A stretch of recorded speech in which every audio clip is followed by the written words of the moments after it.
All right, what I'm about to show here is a slide into a split squat. So what's going to happen is I'm going to go to a very, very deep lunge with the maximum bend on the front leg, and I'm actually trying to bring the hamstring to touch the calf.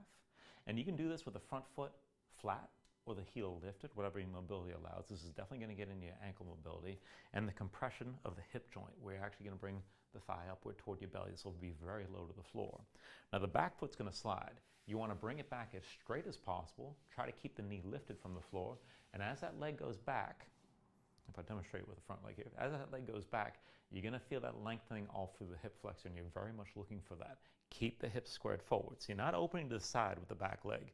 You're still pulling that hip forward, and the front leg, you're still pulling that hip back and keeping everything squared. So this is going to be slow. I'm going to slide it back. You bring it down as low as you can, and again, with that front foot, you can keep it flat or lift the heel, which you'll probably need to do to bring yourself down as low as possible, and try to fold the leg completely.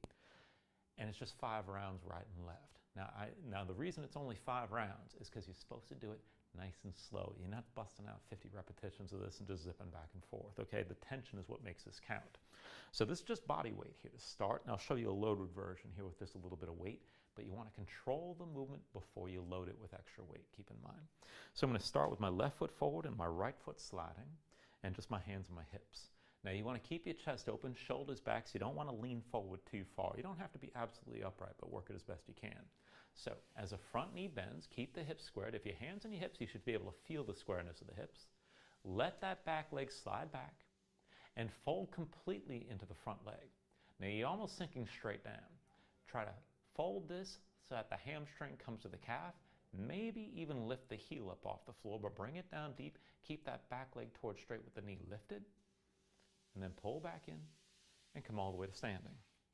All right, and you can take that side to side. It may be enough just to come to that depth. You want to pause at the bottom and then pull back in, all right? And if you want to play around with this and take things a little bit further and experiment with being at the bottom a little bit longer, which is stressful, you can bring it all the way back again. Now just switch legs. So you're coming down all the way to the floor. Now you can keep that foot flat. It's not about having the flat foot so much as having the maximum fold. So I'm going to lift my heel a little bit and try to bring the hamstring down onto the calf. Everything's pulling forward from that back leg. If you want to take it deeper, you can pulse here. 5, 4, 3, 2, 1, and then bring it all back in and keep the movement under control. Now, if you want to take things further, you can load it.